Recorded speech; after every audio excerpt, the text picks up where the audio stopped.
یہ پاک سید عالم صلی اللہ علیہ وسلم نے ہمیشہ قربانی فرمائی، ہمیشہ۔ آج تو حضور نے ایک فرمایا، اللہ ہم سب کو حج کی توفیق عطا فرمائے اور بار بار حج کی توفیق دے۔ صحابہ نے 40 حج فرمائے ہیں، 50 حج فرمائے، حضرت فضیل بن عیاض نے 60 حج فرمائے۔ اللہ توفیق دے، قبول فرمائے اور اللہ سب کو بار بار وہ موقع نصیب فرمائے۔ تو نبی پاک صلی اللہ تعالیٰ علیہ وسلم نے حج ایک فرمایا، قربانی حضور جس دن مدینے آئے اس وقت شروع فرمائی، اور ہر سال حضور قربانی دیتے، ہر سال 2 جانور ذبح فرمائے۔ یا رسول اللہ صلی اللہ تعالیٰ علیہ وسلم 2 کا کیا مقصد فرمایا؟ ایک میری طرف سے، ایک میری غریب امت کی طرف سے۔ یا رسول اللہ صلی اللہ علیہ وسلم کس طرف سے فرمایا؟ ایک میری طرف سے، ایک میری امت کی طرف سے۔ کبھی فرمایا ایک میری طرف سے، ایک میرے اہل بیت اور میری امت کی طرف سے۔ 2 جانور حضور نے ذبح فرمائے، اور پھر میرے حبیب پاک صلی اللہ تعالیٰ علیہ وسلم کے غلام مولا علی شیر خدا، ابن ماجہ کی روایت ہے، حضرت علی شیر خدا فرماتے ہیں کہ نبی پاک علیہ السلام 2 جانور ذبح کرتے تھے۔ خود حضرت علی کی جب باری آئی تو انہوں نے بھی 2 فرمائے۔ تو صحابہ نے پوچھا کہ علی 2 کیوں؟ 2 کس لیے؟ تو حضرت علی رضی اللہ تعالیٰ عنہ فرمانے لگے، مجھے میرے حبیب نے وصیت فرمائی تھی کہ علی تو نے 2 کرنے، ایک اپنی طرف سے کیا کرنا، ایک میری طرف سے کرنا۔ تو میں ایک اپنی طرف سے دیتا ہوں، ایک اپنے نبی پاک کی طرف سے دیتا ہوں صلی اللہ علیہ۔ 2 جانور۔ آپ لوگوں نے سنی ہوئی ہے یہ بات کہ مہینہ کھانا نہیں پکتا تھا حضور کے گھر میں۔ حضرت عائشہ فرماتی ہیں 3 چاند اور 3 سورج کٹھے کبھی نہیں دیکھے جب ساتھ روٹی بھی کھائی ہو، یعنی 3 دن مسلسل کبھی کھانا نہیں کھایا۔ قربانیاں کتنی دیں؟ بولیے۔ حضرت علی شیر خدا کا مکان کوئی نہیں اپنا، کوئی گھر نہیں بنایا۔ مولا کائنات شیر خدا، میں نے یہ بات پھر دہرا رہا ہوں، پہلے بھی میں نے عرض کی تھی، پکا کرنے کے لیے دہرا رہا ہوں۔ حضرت علی کا کوئی کاروبار نہیں بظاہر۔ بی بی صاحبہ فرماتی ہیں کہ کئی ہفتے صرف سرکہ اور کھجوریں۔ قربانیاں کتنی؟ اسی سارے صاحب لان ٹورے ہیں کہ ساڑھے تے لگ دیئے کہ نہیں، پکا۔ اور پھر جب بات ہوتی ہے دینے کی تو ماحول اور ہوتا ہے، جب لینے کی باری ہوتی ہے تو ماحول اور ہوتا ہے۔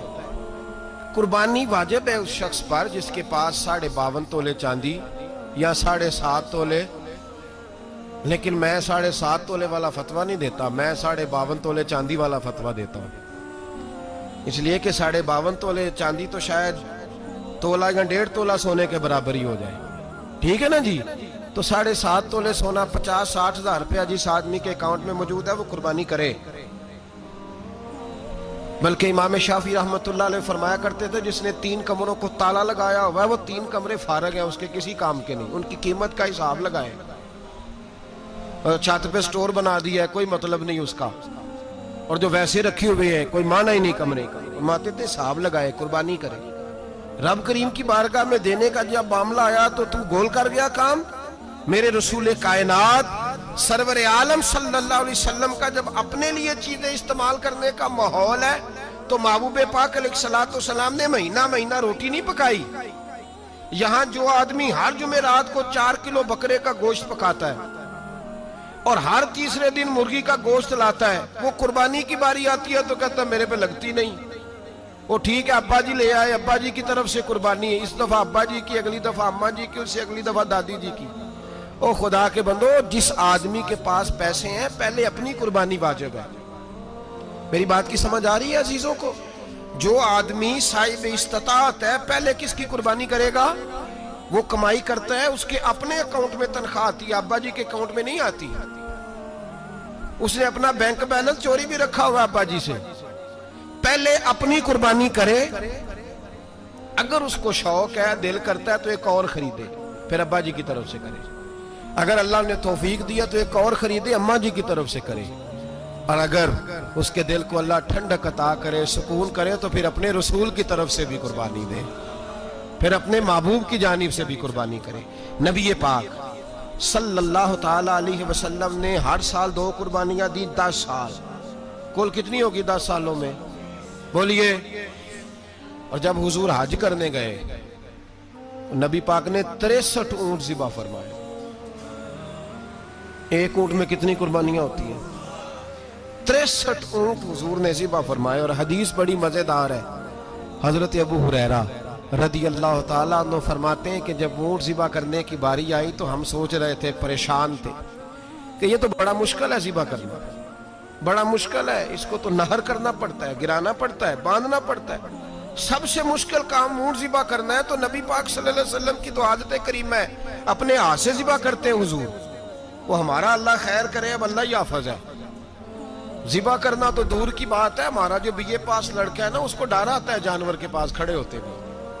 کہتے ہیں بچوں کو اندر لے جاؤ، 10 سال کا 12 سال کا، اس کو اندر لے جاؤ، ذبح کرنا ہے، روئے گا. اب بس کرو یار، یہ کس قوم سے تمہارا تعلق پڑ گیا ہے؟ ہمارے تو 12 اور 14 سال کے معوذ اور معاذ ابو جہل کی گردن کاٹ کے رکھ دیا کرتے تھے، اور تو بچہ بکرا ذبح کرنے سے ڈرا رہا ہے. اس کو کھڑا کر لا کے. قربانی تو جہاد کی ٹریننگ ہے. وہ کھڑا کر، اس کو کہا بیٹا یہاں کھڑا ہو، اللہ کے رستے میں بکرے کی گردن کاٹنی ہے. اگر کوئی شخص خدا رسول کے دین کی مخالفت کرے، کفر کا جھنڈا اٹھائے، تو اس کی گردن بھی کاٹنی ہے. یہ ٹریننگ ہے بچوں کے لیے. یہاں عجیب ماحول ہے، ڈر لگ رہا ہے، پیچھے ہٹ جاؤ. اور جس صاحب کی قربانی ہے وہ بھی کوئی 1.5 کلومیٹر کے فاصلے پہ کھڑے ہیں، دور کھڑے ہو کے دیکھ رہے ہیں. نفیس ہی بڑے ہیں جناب، لطیف ہی بڑے ہیں. کپڑوں کو کوئی قطرہ خون کا لگ گیا تو بڑی مصیبت بن جائے گی. اور امیر آدمی، اس کا تو گھر کسائی نے خود فون کیا ہے کہ صاحب سب سے پہلے میں آپ کے گھر آؤں گا. اس کو پتہ ہے کہ منہ مانگی قیمت ملے گی. مہربانی فرمائے، قربانی میرے رسول پاک صلی اللہ علیہ وسلم سے زیادہ نفاست والی طبیعت کسی کی نہیں. صحابہ کہتے ہیں اتنا حسین محبوب کا انداز تھا کہ کبھی کپڑوں پہ مکھی بھی نہیں بیٹھی تھی. اور حضور سے ہم سلام لیتے تھے، دست مبارک چومتے تھے تو ہمارے ہاتھوں سے کستوری کی خوشبو آنے لگتی تھی. اور فرماتے ہیں نبی پاک کا ہاتھ یوں ہوتا تھا کہ برف بھی اتنی ٹھنڈی نہیں جتنا پیارا حضور کا ہاتھ ٹھنڈا ہوتا تھا. پھر بھی حضور دست مبارک میں خنجر پکڑتے، جانور کو لٹاتے اور اپنی طامت کو سمیٹتے، اور اللہ کے حبیب گھٹنا رکھتے اس کی گردن پر، اور بسم اللہ اللہ اکبر کہہ کے ذبح فرماتے. حضور خود دست مبارک سے. تو اتنا زیادہ نازک مزاج ہو گیا ہے کہ اب یہ والی سنت ادا کرنا مشکل ہو گیا تیرے لیے. 63 اونٹ ہیں. اور صحابہ کرام علیہم رضوان فرماتے ہیں کہ حال یہ ہے، ہم سوچ رہے ہیں کیسے ذبح کریں گے، کیا کریں گے، کیسے گرائیں گے. اور نبی پاک صلی اللہ علیہ وسلم کہتے ہیں ہم ابھی سوچ میں ہی تھے کہ حضور نے چھری پکڑی.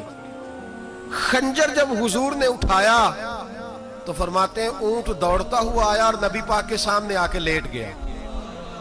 فرماتے ہیں اللہ کے رسول نے بسم اللہ اللہ اکبر کہہ کے ذبح کیا. اس نے ٹانگ بھی کوئی نہیں ہلائی، پیر بھی کوئی نہیں ہلایا. وہ کسی شاعر نے بڑی عجیب بات کہی تھی. اس نے کہا پھنسی جو دام میں بلبل تو لگی یوں کہنے، کرے گا قتل کیا تو نے جب اسیر مجھے، کباب شمع کے شولے پہ کیجیو سیاد، شکل گل نظر آئے دم اخیر مجھے. وہ کہتے ہیں بلبل کو شکاری، سیاد شکاری نے پکڑ لیا بلبل کو. تو سیاد سے بلبل کہنے لگی تو نے پکڑا ہے تو قتل تو کرے گا ہی نہ، کھائے گا تو صحیح، ایک میری منت ہے. شکاری کہنے لگا وہ کیا؟ تو بلبل کہنے لگی جب تو مجھے ذبح کرے نا اور پکائے تو مجھے پھول سے بڑی محبت ہے. اس طرح کرنا، کوئلے اتنے زیادہ دہکانا، اس قدر زیادہ آگ جلانا کہ ان کی شکل گلاب کے پھول کی طرح سرخ ہو جائے.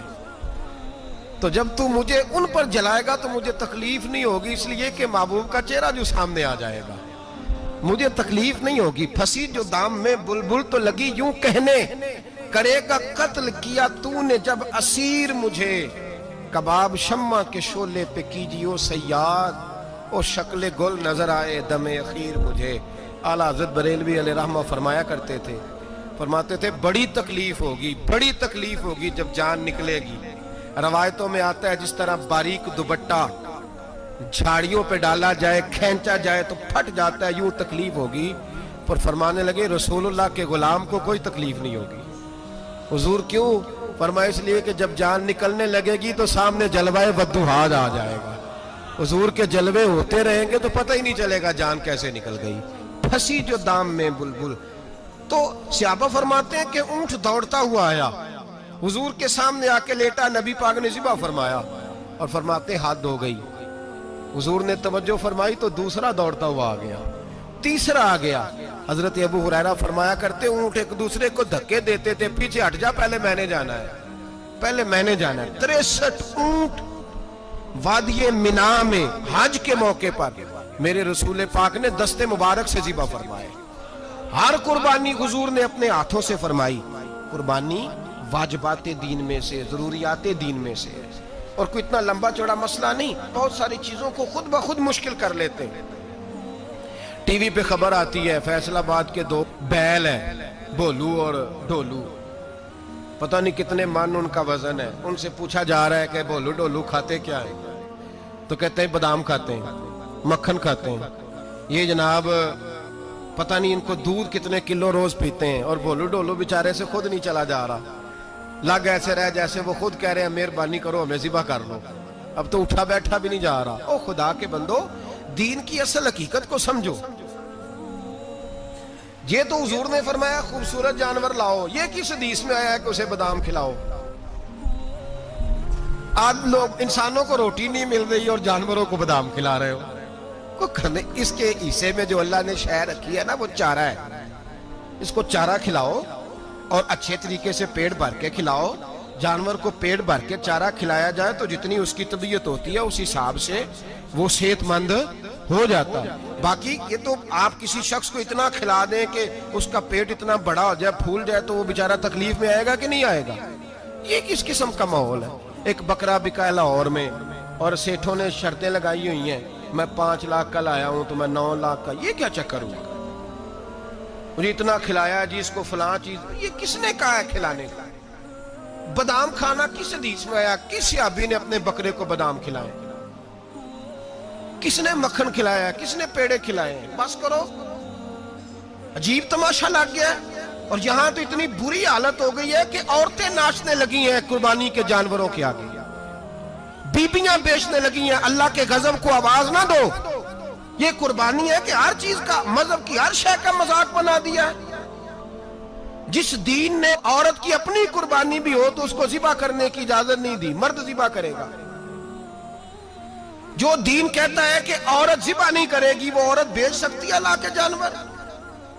یہاں جس کا میں نے رمضان میں بھی کہا تھا, پھر بات دہراتا ہوں, سارا سال ناچتے گاتے ہیں اور عید کا موقع آتا ہے تو 2-4 مولوی بٹھا کے وہ دین سکھانا شروع کر دیتے ہیں. کوئی پتہ ہی نہیں, کوئی خبر ہی نہیں. جس بوتل میں کل تک شراب بک رہی تھی اسی میں دودھ پلاؤ گے؟ جس برتن میں کل تک پیشاب تھا اس میں آج لوگوں کو شہد پلاؤ گے؟ بس کرو, یہ مذاق نہیں, یہ رسول اللہ کا دین ہے.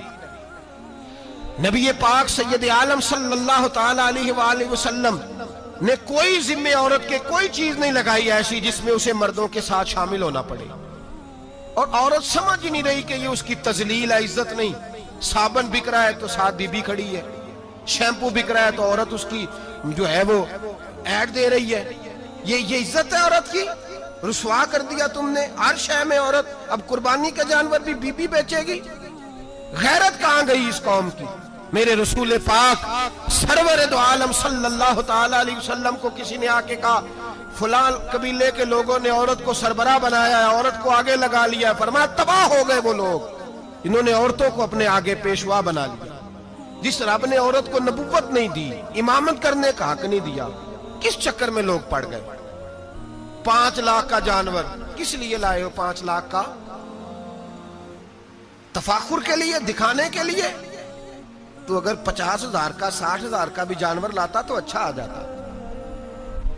اور 50,000 کا جانور لائیں تو 5 لاکھ میں کتنے آتے ہیں بولے؟ تو 10 جانور ذبح ہوں گے تو کتنے غریبوں تک گوشت جائے گا, کتنے گھروں کا بھلا ہوگا. ہر چیز کا چکر الٹا کر دیا گیا ہے. اور یہ صرف حج کے لیے ہوتی تو میرے رسول پاک ہر سال قربانی نہ کرتے, اور میرے نبی پاک قربانی دینے کا حکم. ایک اور بات بڑی لوگ پوچھنے لگے, کہتے جی گائے کی ہوتی ہے, بھینس کی بھی ہوتی ہے کہ نہیں؟ چلو جی اب نئی بات نکل آئی. حدیث پاک میں لفظ آیا اونٹ کا, نبی پاک نے فرمایا بکرا 1 سال کا, گائے 2 سال کی, اونٹ 5 سال کا. حدیث میں لفظ آ گیا اونٹ کا. آپ کو بندہ کہے پہلے بتائیں نر کا کہ مادہ کا, تو میں کدھر سے آپ کو حدیث نکال کے دوں جس میں نر بھی اور مادہ علیحدہ علیحدہ ہو؟ حدیث پاک میں ذکر آ گیا دمبے کا، مینڈے کا. اب باقی جو سارے جاگ رہے ہیں نا، اب غور فرمائیں، باقی ایک بکرا ہے، ایک چترا ہے، ایک دمبا ہے، ایک دیسی بکرا ہے، ایک پہاڑی بکرا ہے، تو علیحدہ لفظ کہاں سے نکال کے دیے جائیں؟ یہ ساری انواع ہیں، اقسام ہیں، نوع ہیں. اسی طرح بھینس بھی گائے کی ایک قسم ہے. امام اعظم ابو حنیفہ فرماتے ہیں النوع منہ، یہ اس کی ایک قسم ہے، نوع میں سے ہے، گائے کی نوع میں سے. آپ عام لفظ بولتے ہیں تو کہتے ہیں بکرا چترا گائے بھینس، عام لفظ ہے نا. تو جب گائے کہہ دیا تو اب کو بندہ کہے گائے آیا تو پہلے بتائیں گائے تو ہے تو اس میں بیل شامل ہے کہ نہیں؟ تو گائے کی جتنی قسمیں ہیں نا، ہمارے محدثین بھینس کو گائے میں شامل کرتے ہیں. بھینس گائے کی ایک قسم ہے. تو نبی پاک صلی اللہ علیہ وسلم نے جب گائے کا لفظ استعمال کیا تو بھینس اس کے اندر آ گئی. تو اگر گائے کی قربانی جائز ہے تو بھینس کی قربانی بھی جائز ہے. اگر بیل کی قربانی جائز ہے تو کٹے کی قربانی بھی 100% جائز ہے. اس کے اندر 7 حصے ڈالے جائیں گے، اسے قربان کیا جائے گا، یہ جائز ہے. اگر آپ صریح لفظ نکال کے دکھانے کو کہیں گے تو پھر تو بڑی چیزوں میں لوگ الجھ جائیں گے. پھر کیسے نکالا جائے گا خسی کی جائز ہے کہ نہیں، جو خسی نہیں اس کی جائز ہے کہ نہیں، فلاں کی. تو ان تفصیلات، ہاں بہت ساری چیزوں کی تفصیلات حدیث میں ہیں لیکن ساری چیزوں کی موجود نہیں. اس لیے میرے عزیز یاد رکھیں، بھینس کی قربانی بھی ہوگی، گائے کی بھی ہوگی، بیل کی بھی ہوگی، کٹے کی بھی ہوگی. جن کی نہیں ان کی نہیں. ہم نے کبھی کہا ہرن کی قربانی بھی ہوگی یا مرغی کی قربانی بھی ہوگی. تو حدیث مبارکہ کے اندر جو چیزیں موجود ہیں ان کی جتنی اقسام ہیں ان سب کی قربانی کرنا ہاں جائز ہے. اور میرے نبی پاک صلی اللہ علیہ وسلم نے فرمایا جانور خوبصورت ہو، لنگڑا نہ ہو، کانا نہ ہو، زخمی نہ ہو، خوبصورت جانور لاؤ، اس کو لا کے ذبح کرو. لوگ کہتے ہیں چلو اتنے پیسے اللہ کے راستے میں دے دیں، تو یہ کافی نہیں کافی. مسلم شریف میں، بخاری شریف میں میرے نبی پاک سید عالم صلی اللہ تعالی علیہ وسلم نے فرمایا 10 ذی الحج کو اللہ کی نظر میں ابن آدم کا سب سے پسندیدہ عمل. لیکن نا 10 ذی الحج کو، کل 10 ذی الحج ہے تو بڑے کام ہوں گے. فجر کی نماز بھی ہوگی، تکبیرات تشریق بھی پڑھی جائیں گی. آج فجر سے شروع ہو گئی نا، 9 کی فجر سے لے کر 13 کی عصر تک تکبیرات تشریق پڑھی جائیں گی. اللہ اکبر، اللہ اکبر، لا الہ الا اللہ واللہ اکبر، اللہ اکبر وللہ الحمد، اللہ اکبر، اللہ اکبر، لا الہ الا اللہ واللہ اکبر، اللہ اکبر وللہ الحمد، اللہ اکبر، اللہ اکبر، لا الہ الا اللہ واللہ اکبر، اللہ اکبر وللہ الحمد. کوشش کریں جب بھی پڑھیں 3 بار پڑھیں. تکبیرات تشریق بھی پڑھی جائیں گی، فجر کی نماز بھی کل ہوگی، عید کی نماز بھی ہوگی، لوگ اور بھی کوئی ذکر اذکار کریں گے. لیکن میرے نبی پاک صلی اللہ علیہ وسلم نے فرمایا 10 ذی الحج کو اللہ کو اپنے بندے کا جو کام سب سے زیادہ پسند ہے وہ یہ ہے کہ وہ اللہ کے راستے میں جانور کا خون بہائے. حالانکہ نمازیں بھی ہیں، اذکار بھی ہیں، تکبیرات بھی ہیں، سارا کچھ ہے، پر اللہ کو سب سے زیادہ کیا پسند ہے؟ جانور کو قربان کرنا. یہ اللہ کو بڑے خوبصورت لفظ نبی پاک علیہ السلام نے فرمایا قربانی کا جانور قیامت کے دن اپنے سینگوں اور کھروں سمیت آئے گا، اور جس نے قربانی کی ہوگی اس کی بخشش کروا کے اسے جنت میں لے کر جائے گا. تو فرمایا ابن آدم کا سب سے پسندیدہ عمل یہ، سب سے پسندیدہ، کہ وہ 10 ذی الحج کو قربانی کریں، کوشش کریں خود ذبح کریں اپنا جانور. یہ حضور کی سنت ہے. یہ نہ ہو سکے تو نبی پاک صلی اللہ علیہ وسلم نے اپنے ہاتھوں سے ذبح کرنے لگے حضرت فاطمہ کا جانور. تو فرمایا فاطمہ ادھر آ کے اس کے پاس کھڑی ہو جاؤ، میں تمہارا جانور ذبح کرنے لگا ہوں. اپنے جانور کے پاس کھڑے ہوں. میرے جو بھائی ذبح کرنے کا کام کرتے ہیں نا، قصاب ہم کہتے ہیں، سارے قصاب نہیں ہوتے، بہت سارے لوگ یہ سعادت حاصل کرتے ہیں اور بڑے نیکی کا کام کرتے ہیں. اللہ انہیں بڑی بہترین جزا عطا فرمائے گا، بڑا خیر کا کام کرتے ہیں. لیکن چونکہ رش ہوتا ہے ایسے لوگوں کے پاس، تھوڑی جلدی بھی ہوتی ہے. پہلی تو کوشش کریں تکبیر خود ڈالیں، یہ نہیں ہو سکتا تو قریب کھڑے ہوں. ہمارے ہاں ایک رواج یہ بھی ہے کہ 2 بندے ہاتھ رکھتے ہیں. ذبح وہ کر رہا ہوتا ہے تو جس کی قربانی ہوتی ہے اس کو کہتے ہیں تو بھی ساتھ ہاتھ رکھ. ہوتا ہے نا جی بہت ساری جگہوں. اب حکم یہ ہے شریعت اسلامیہ کا کہ جب جانور ذبح کریں گے تو پڑھیں گے بسم اللہ اللہ بسم اللہ اللہ۔ ہاں نبی پاک صلی اللہ علیہ وسلم نے لمبی دعا پڑھی، صحابہ بھی لمبی دعا، انی وجہت وجہی للذی فطر السماوات والارض حنیفا وما انا من المشرکین، یہ بھی پڑھا۔ اور پھر میرے رسول پاک صلی اللہ علیہ وسلم نے یہ بھی کہا کہ اللہ میری طرف سے قبول فرما، میری امت میری اہل بیت کی طرف سے قبول فرما۔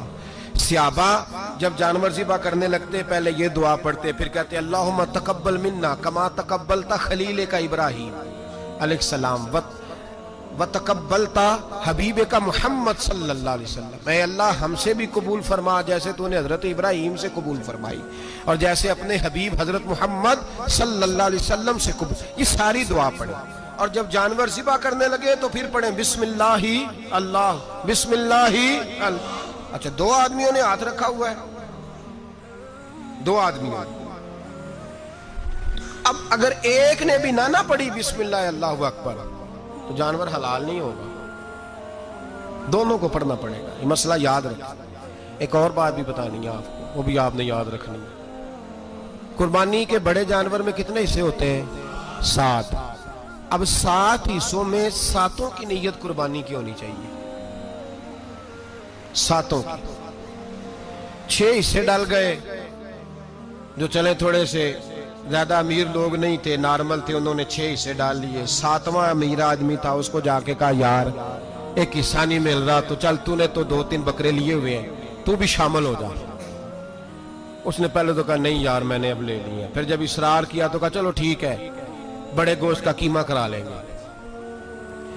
تو اس طرح کرو، ڈال لو میرا بھی حصہ۔ اب 6 کی نیت قربانی کی، 7ویں کی گوشت کی، کسی کی بھی قربانی نہیں ہوگی، گئے سارے۔ اب اس کے لیے شرط کیا ہے کہ اس کو بھی آپ، اصل میں ہمیں مسائل نہیں آتے، نہ ہم سیکھتے ہیں نہ پتہ کرتے ہیں، پھر خرابی ہوتی ہے۔ اب اس سے کہیں کہ یار قربانی سے پہلے اپنی نیت کا اعادہ کر، اپنی نیت کا اعادہ کر، بتا کہ تیری نیت کیا ہے، اور اگر غلط ہے تو صحیح کر لے، تاکہ سب کی قربانی تو بتا۔ یہ جو تو رکھ رہا ہے قربانی، تو کس کی قربانی کر رہا ہے؟ دادا جی کے نام کی، ابا جی کے نام کی، اپنے پیر کے نام کی، استاد کے نام کی، یا رسول پاک صلی اللہ علیہ وسلم کے نام، نبی پاک کے نام کی؟ اس سے پوچھیں، اور جو وہ نیت بتائے اس نیت کی دعا ہوگی، اس کی طرف سے کہا جائے گا اے اللہ اس کی طرف سے اسے قبول۔ میری بات کی سمجھ آ رہی ہے میرے عزیزوں کو؟ اور اس ارادے کے ساتھ قربانی، اگر ایک کی بھی نیت خراب ہو گئی تو مسئلہ بگڑ گیا۔ اس لیے ان مسائل کو، اور نبی پاک کے نام کی جو قربانی ہوگی، سبحان اللہ۔ میں کرامات کا زیادہ قائل نہیں، ہم کرامات کے نہیں کیفیات کے قائل ہیں، کیفیات کے، اور دین ویسے بھی لفظوں کا نام نہیں کیفیت کا نام ہے۔ میرے حصہ فرمایا کرتے تھے ہم کرامت سے زیادہ کیفیت کے قائل ہیں۔ اگر مرید ساری زندگی کرامتیں سناتا رہے اور کبھی اسے مدینے جانے کا شوق ہی پیدا نہ ہو، کبھی نبی پاک کے نام پہ آنسو نہ آئے، تو پھر کرامت کا فائدہ نہیں، کیفیت تو ملی نہیں اسے۔ ہم کیفیت، اسی طرح ہم نظرانے کے نہیں نظر آنے کے قائل ہیں۔ تو بھائی یہ یاد رکھ لیں، کیفیت کا نام دین ہے، نبی پاک کے نام کی قربانی۔ میں قائل تو نہیں کرامت کا، لیکن ایک بات میں نے اپنے ایک استادوں سے، ایک بزرگوں سے سنی ہے، میرا دل کرتا ہے وہ سنا دوں آپ کو۔ اور بزرگوں کا قول ہے اصل رنگ جو میں عرض کر رہا ہوں اسی رنگ میں اس کو رکھیے گا، اور جس حد تک میں بات کر رہا ہوں اسی حد تک رکھیے گا۔ اب ہر آدمی کے پاس موبائل ہوتا ہے، فوراً بات ریکارڈ ہوتی ہے، فوراً میڈیا پہ جاتی ہے، فوراً لوگ کمنٹس کرتے ہیں۔ تو بھائی جس حد تک سناؤں اسی حد تک رکھیے گا۔ میرے ایک بزرگ فرمایا کرتے ہیں کہ نبی پاک کے نام کا جانور ذبح کرو،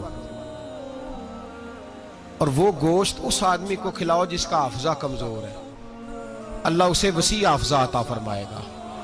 اور فرمایا کرتے کہ میرا تجربہ ہے، نبی پاک کے نام کا جانور ذبح کرو، اور جس آدمی سے کوئی گناہ نہیں نہ چھوٹتا، کسی گناہوں میں الجھ گیا ہے، اسے وہ والا گوشت کھلاؤ، اللہ اس کے دل میں نور پیدا فرمائے گا اور گناہ سے نفرت ہو جائے گی اسے، جو نبی پاک کے نام کا جانور ہو۔ تو ہم جو سیکھنے والے لوگ ہوتے ہیں، ہمارا دل کرتا ہے کہ چلو تھوڑا سا اپنی طرف سے بھی پوچھ لیں۔ تو میں نے کہا حضور اگر بیمار کو کھلا دیں تو فرمانے لگے کھلا دو، اللہ صحت دینے والا ہے، پر بیمار کے لیے دوائیاں بڑی ایجاد ہو گئی ہے، گناہگار کی دوائیاں نہیں ملتی، بیماروں کی دوائیاں بڑی ہیں،